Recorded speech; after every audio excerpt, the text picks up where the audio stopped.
আসসালামু আলাইকুম সুপ্রিয় শিক্ষার্থী বন্ধুরা, সবাইকে পিএস ইকোনমিক্স এন্ড আইসিটি একাডেমিতে স্বাগতম। সুপ্রিয় শিক্ষার্থী বন্ধুরা, আজকে আমি আলোচনা করব আইসিটির তৃতীয় অধ্যায়ের সংখ্যা পদ্ধতি রূপান্তর নিয়ে। আমরা জানি সংখ্যা পদ্ধতিকে দুই ভাগে ভাগ করা হয়, একটা পজিশনাল আর একটা নন পজিশনাল। আবার পজিশনাল সংখ্যা পদ্ধতিকে আবার চার ভাগে ভাগ করা হয়, একটা বাইনারি, একটা অক্টাল, একটা দশমিক আর একটা হেক্সাডেসিমাল। সো এদের যে চারটা সংখ্যা পদ্ধতি আছে, সো এদের আবার রূপান্তর আছে, সবার মধ্যে সবার একটা সম্পর্ক আছে। সেই সম্পর্কগুলা প্রকাশের মাধ্যমকে বলা হয়েছে রূপান্তর। সো এই সংখ্যা পদ্ধতি হচ্ছে 12টি রূপান্তর আছে। 12টি রূপান্তরের মধ্যে আজকে আমি তোমাদের 3টা রূপান্তর খুব সুন্দর করে দেখিয়ে দেওয়ার চেষ্টা করব। সো তোমরা বোর্ডে দেখতে পাচ্ছ যে সংখ্যা পদ্ধতির রূপান্তর আমরা গ্রুপ এ দিছি। সো এই 12টি রূপান্তরকে আমরা চারটা পর্যায়ে ভাগ করছি, group A, group B, group C এবং গ্রুপ ডি। গ্রুপ এ তে 3টা সংখ্যা পদ্ধতির রূপান্তর আছে, যে 3টা সংখ্যা পদ্ধতির রূপান্তর আমি বোর্ডে লিখে রাখছি। তোমরা একটু খেয়াল করো যে গ্রুপ এ তে যে প্রথমে যে সংখ্যা পদ্ধতিটি আছে সেটা দশমিক থেকে বাইনারি, দশমিক থেকে অক্টাল, দশমিক থেকে হেক্সাডেসিমাল। এবার আমরা সকলেই কম বেশি জানি যে এই দশমিক, বাইনারি, অক্টাল, হেক্সাডেসিমাল এদেরকে চেনার জন্য এদের নির্দিষ্ট একটি বেস বা ভিত্তি আছে। এখন দশমিকের বেস বা ভিত্তি হলো 10, বাইনারি হচ্ছে 2 বা 2, অক্টালের 8 আর হেক্সাডেসিমালের 16। এই বেস বা ভিত্তিগুলো দ্বারা আমরা বুঝতে পারি কোনটা কোন সংখ্যা পদ্ধতি। এখন বেসিক যে বিষয়টা তোমাকে জানা লাগবে সেটা হচ্ছে এই সংখ্যা পদ্ধতি রূপান্তরের ক্ষেত্রে তোমার 4টা বা 5টা জিনিস বেসিক জানাই লাগবে। সেটা হচ্ছে এক নম্বরে যে আছে পূর্ণ সংখ্যা,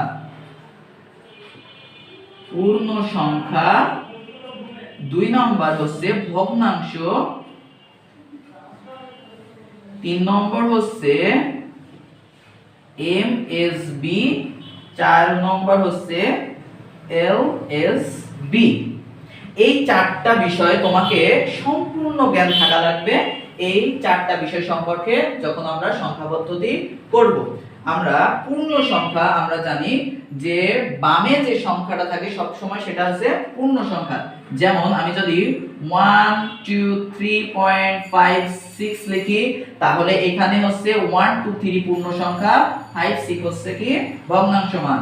তাহলে আমরা এখানে পূর্ণ সংখ্যা এবং ভগ্নাংশ মান পেয়ে গেলাম। এইবার এমএসবি আমরা জানি হচ্ছে মোস্ট সিগনিফিক্যান্ট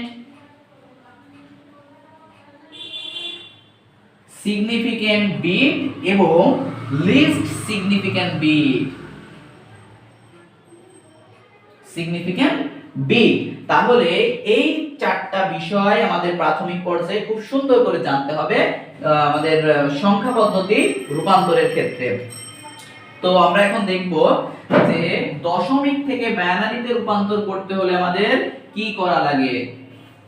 দশমিক থেকে বাইনারি করতে হলে আমাদের প্রথমে দশমিক একটা সংখ্যা লাগবে, সেটা হচ্ছে আমি দিতে পারি হচ্ছে 2 4 দিয়ে এখানে 10 এর বেস বা ভিত্তি হচ্ছে কত, দশমিকের 10 এবং এখান থেকে আমরা কি বের করতে হবে 2। তাহলে এটা দ্বারা কি বোঝাচ্ছে যে দশমিক থেকে বাইনারি করতে হবে। সো দশমিক থেকে বাইনারি করার যে বিষয়টা আমি একটু বলে রাখি, সেটা হচ্ছে আমরা বুঝতে পারছি যে পয়েন্ট সবসময় বামে যে সংখ্যাটা থাকে ওটা কি পূর্ণ সংখ্যা। পূর্ণ সংখ্যার ক্ষেত্রে যখন আমরা দশমিক থেকে বাইনারি করব তখন পূর্ণ সংখ্যার ক্ষেত্রে আমরা বাইনারির বেস বা ভিত্তি দ্বারা দশমিক সংখ্যাটাকে ভাগ করব। কি করব? ভাগ করব। এটা মনে রাখতে হবে। এবং ভগ্নাংশ যে মানটি থাকবে সেটার ক্ষেত্রে বাইনারিতে দশমিক থেকে বাইনারি করার সময় সেটা হচ্ছে গুণ করব। কি দিয়ে? বাইনারির বেস দিয়ে। সো এখন তোমরা দেখো যে এখানে আছে 24 দিয়ে আমার কি করতে হবে, ভাগ করতে হবে, কোনটা বাইনারির বেস দ্বারা ভাগ করতে হবে। তাহলে পূর্ণ সংখ্যার ক্ষেত্রে আমি বলে রাখছি আবার পূর্ণ সংখ্যার ক্ষেত্রে বা এখানে আমরা লিখতে পারি হচ্ছে পূর্ণ সংখ্যার ক্ষেত্রে, এখানে আমরা লিখতে পারি পূর্ণ সংখ্যার ক্ষেত্রে, পূর্ণ সংখ্যার ক্ষেত্রে। তাহলে দেখো 24 তে আমরা যদি 2 দিয়ে ভাগ করি তাহলে কত হয়, এবং আমাকে 2 দিয়ে ভাগ করলে আমার হবে হচ্ছে 12, এবং ভাগশেষ আমাদের লিখতে হবে। আমরা যখন দশমিক সংখ্যা পদ্ধতি রূপান্তর করব তখন এই ভাগশেষটা খুবই গুরুত্বপূর্ণ দশমিক থেকে বাইনারি করার সময়। ভাগশেষ লিখতে হবে। তাহলে দেখো 12, আর আমাদের হাতে কি ভাগশেষ কিছু থাকছে, কিছু না থাকার কারণে সেটা 0। আবার 2 দিয়ে করতে হবে 2, 6 দুগুণে 12, আবার থাকছে কি 0। আবার দেখো 3 দুগুণে 6, আবার 0। এবার 2 একে 2, আবার কিন্তু 2 একে 2 দিলে দেখো হাত 3 আমাদের হচ্ছে না, তো 3টা বোঝানোর জন্য আমাদের 1 যোগ করতে হবে। কত যোগ করতে হবে? 1। তাহলে 1 যোগ করলে সেটা 3 হয়ে যাবে, আর সেই 1টা হবে ভাগশেষে, সেই 1টা কোথায় হবে? ভাগশেষে। এবার একটু খেয়াল করো, 2 দিয়ে আমরা জানি 1 কে যায় না, না যাওয়ার কারণে এই জায়গায় 0, আর এই 1টা চলে আসবে এইখানে। এইবার সুপ্রিয় শিক্ষার্থী বন্ধুরা, এখানে একটু সাধারণ নিয়ম আছে, সেটা হচ্ছে আমরা তোমাদেরকে দেখাই দিলাম যে এমএসবি আর এলএসবি যে বিষয়টা, সেটা হচ্ছে সংখ্যা পদ্ধতির খুব গুরুত্বপূর্ণ একটা পার্ট। সো এই ইম্পর্টেন্স বিষয়টা বা ইম্পর্টেন্স সাবজেক্টটা যদি তুমি বুঝতে হয় তাহলে এই সংখ্যা পদ্ধতি রূপান্তরের মাধ্যমে তোমাকে বুঝতে হবে। আমরা বলছি পূর্ণ সংখ্যার ক্ষেত্রে এমএসবি উপরের দিকে উঠবে, আর এখানে থাকবে কি এলএসবি, মানে লিস্ট সিগনিফিক্যান্ট বিট, আর এটা মোস্ট সিগনিফিক্যান্ট বিট।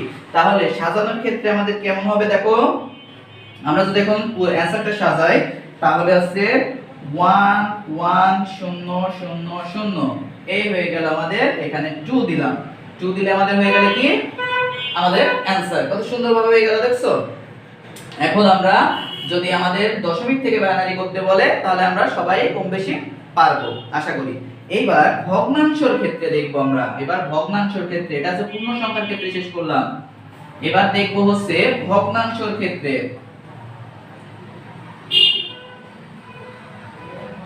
ভগ্নাংশের ক্ষেত্রে আমরা যদি হয় তাহলে ভগ্নাংশের ক্ষেত্রে সব সময় পয়েন্ট আসবে, সব সময় কি আসবে? এই যে পয়েন্ট আসবে। পয়েন্ট দিলাম, দিয়ে তোমার হচ্ছে আমরা এখানে একটা 12 নিলাম, 12 এটা হচ্ছে 10, এটা আমাদের কি করতে হবে? দশমিক থেকে বাইনারি। আমরা তো দশমিক কিভাবে বুঝবো?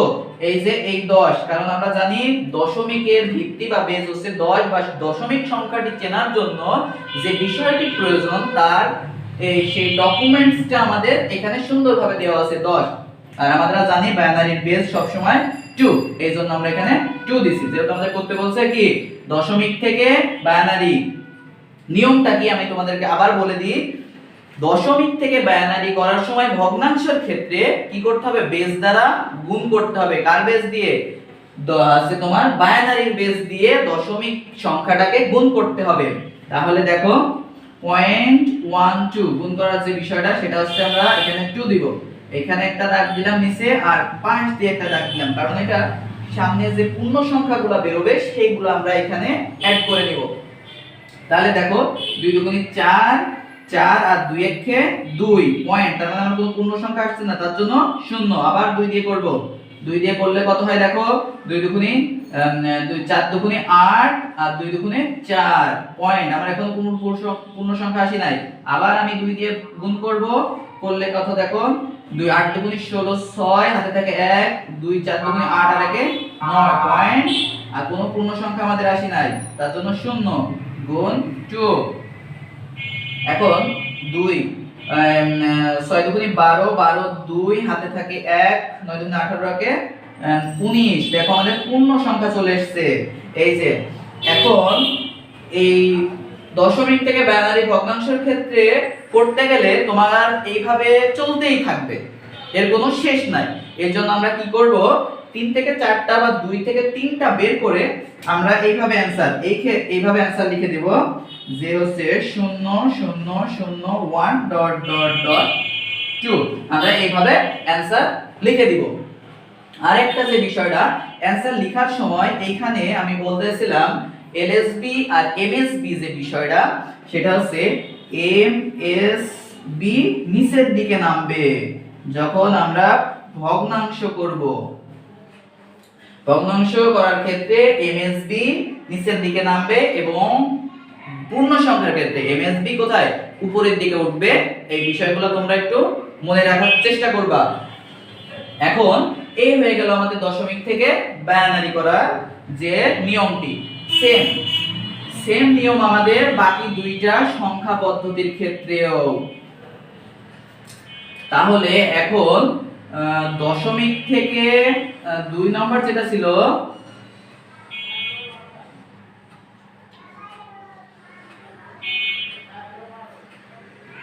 দশমিক থেকে অক্টাল, আমরা এবার কি দেখব? দশমিক থেকে অক্টাল যে বিষয়টা আছে এটা দেখব।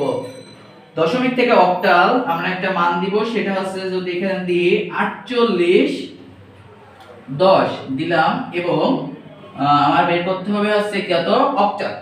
তাহলে আমরা এখানে অক্টাল বুঝবো কি করে? এই যে 8 দ্বারা, কারণ আমরা জানি অক্টালের বেস বা ভিত্তি হচ্ছে 8 বা অক্টাল সংখ্যা পদ্ধতিটি চেনার একটাই বিষয়, সেটা হচ্ছে সংখ্যাটা, এই অঙ্কটা দ্বারা আমরা চিনতে পারি।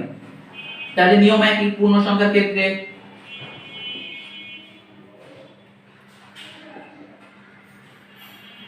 পূর্ণ সংখ্যার ক্ষেত্রে এটাও সেম, বেস দ্বারা ভাগ করতে হবে। বেস দ্বারা ভাগ করলে 8। তাহলে এখন দেখো 8 দিয়ে যদি আমাদের 48 কে ভাগ করতে হয় তাহলে এসে 6 8টা 48। আমাদের কোনো ভাগশেষ থাকছে? ভাগশেষ থাকছে না, তাহলে 0। এবার আমরা আবার 8 দিয়ে দিব যতক্ষণ না আমাদের ভাগফল শূন্যতে না আসে ততক্ষণ আমাদের ভাগ করতে হবে। এই বিষয়টা তোমরা একটু মনে রাখার চেষ্টা করবা। এবং 8 দিয়ে যেহেতু 6 কে যায় না, তাহলে আমরা এই জায়গায় 0 আর এই 6টা ভাগশেষে এখানে চলে আসবে। তাহলে আমাদের অ্যানসার লিখতে হবে কি? অ্যানসার আমাদের হয় হচ্ছে 48 10। এটার সমতুল্য অক্টাল মান হচ্ছে কত? 60। তাহলে দশমিকের 48 এর সমতুল্য মান অক্টালের কত হয়ে যাচ্ছে? 60। এইটা তারপরে আমরা এবার দেখব হচ্ছে ভগ্নাংশের ক্ষেত্রে। এবার আমরা একটা ভগ্নাংশের ক্ষেত্রে দেখব। ভগ্নাংশের ক্ষেত্রে পয়েন্ট দিলাম, পয়েন্ট তোমার 28 যদি এটা দিই তাহলে এখানে 10 আমাদের কি করতে হবে? অক্টাল। তাহলে ভগ্নাংশের ক্ষেত্রে আমরা লিখে নেব, ভগ্নাংশের ক্ষেত্রে এভাবে আমরা লিখে নেব 2। সেম নিয়ম আমি বলেছিলাম কি ভগ্নাংশের ক্ষেত্রে অক্টালের বেস দ্বারা আমাদের কি করতে হবে? গুণ করতে হবে। এটা আমি সুন্দর করে বলেছিলাম। এইভাবে আমাদের প্যাটার্নটা এইভাবে করবা, কারণ যে পূর্ণ সংখ্যাটা আসবে সেটা হচ্ছে বামে চলে আসবে আর ভগ্নাংশ মানটা সব সময় কোথায় থাকবে? ডানে থেকে যাবে। তাহলে দেখো 28টা 64 আমরা জানি 64 4 দিব এবং হাতে থাকছে কত? 6। তাহলে 8 দুগুণে 16, 16 আর 6 কত হয়? 22। সো এখানে 2 আর এই 2 22। তার মানে এখানে আমাদের 2 হচ্ছে পূর্ণ সংখ্যা হয়ে যাচ্ছে। আবার আমরা 8 দিয়ে গুণ করব। গুণ করলে কত হবে? 8 4 8টা 32, 32 এর 2 হাতে থাকে 3, 8 দুগুণে 16, 16 আর 3 কত হচ্ছে? 19। তার মানে 1 হচ্ছে আমার পূর্ণ সংখ্যা এবং 9টি হয়ে যাচ্ছে ভগ্নাংশের ক্ষেত্রে চলে যাচ্ছে। এবার আমরা আর একবার করব। দেখো 8 দিয়ে 8 দুগুণে কত হয়? 16, 16 6 হাতে থেকে 1, 9 8 9 কত? 8 9 72, 72 আগে 73, তার মানে 7 3। 7টা পূর্ণ সংখ্যার ক্ষেত্রে। সো আমি বলেছিলাম কি ভগ্নাংশ করার সময় তোমার দশমিক থেকে ভগ্নাংশ করার সময় এভাবে মান চলতেই থাকবে। সো 2 থেকে 3টা বের করলে আমাদের এনাফ। এজন্য আমাদের এখন অ্যানসার হবে কি 217 point dot dot dot dot দিয়ে 8। এই হলো আমাদের অ্যানসার। সো ডিয়ার স্টুডেন্ট, আশা করি তোমরা বিষয় দুইটা অনেক ভালো বুঝতে পেরেছো এবং তোমাদের জন্য যে হেক্সাডেসিমাল সংখ্যা পদ্ধতিটা বাকি থাকছে সেটা হচ্ছে আমি নেক্সট ক্লাসে তোমাদের সুন্দর করে দেখাই দিব এবং বুঝাই দেওয়ার চেষ্টা করব। তবে তোমরা নিজেরাও পারবা, কারণ হচ্ছে এই তিনটা সংখ্যা পদ্ধতি একই নিয়ম। পূর্ণ সংখ্যার ক্ষেত্রে বেস বা অক্টাল, হেক্সাডেসিমাল বা বাইনারি এদের বেস দ্বারা তোমার হচ্ছে দশমিক সংখ্যাটাকে ভাগ করতে হবে, এবং পূর্ণ সংখ্যার ক্ষেত্রে এবার ভগ্নাংশের ক্ষেত্রে কি করতে হবে, বেস বা ভিত্তি দ্বারা, ওদের বেস বা ভিত্তি দ্বারা দশমিক সংখ্যা পদ্ধতিটাকে গুণ করতে হবে। এই হচ্ছে আমাদের নিয়ম। তো আশা করি তোমরা বিষয়টা অনেক সুন্দরভাবে বুঝতে পেরেছো। আর যদি কারোর কোনো সমস্যা থেকে থাকে তাহলে তোমরা অবশ্যই আমার সাথে যোগাযোগ করতে পারো এবং আমার কমেন্ট সেকশনে কোনো ধরনের প্রশ্ন করতে পারো, যে কোনো ধরনের প্রশ্ন আইসিটি রিলেটেড দেন ইকোনমিক্স রিলেটেড। সো আমি সবাইকে সুন্দরভাবে অ্যানসার দেওয়ার চেষ্টা করব। তো সবাইকে ধন্যবাদ।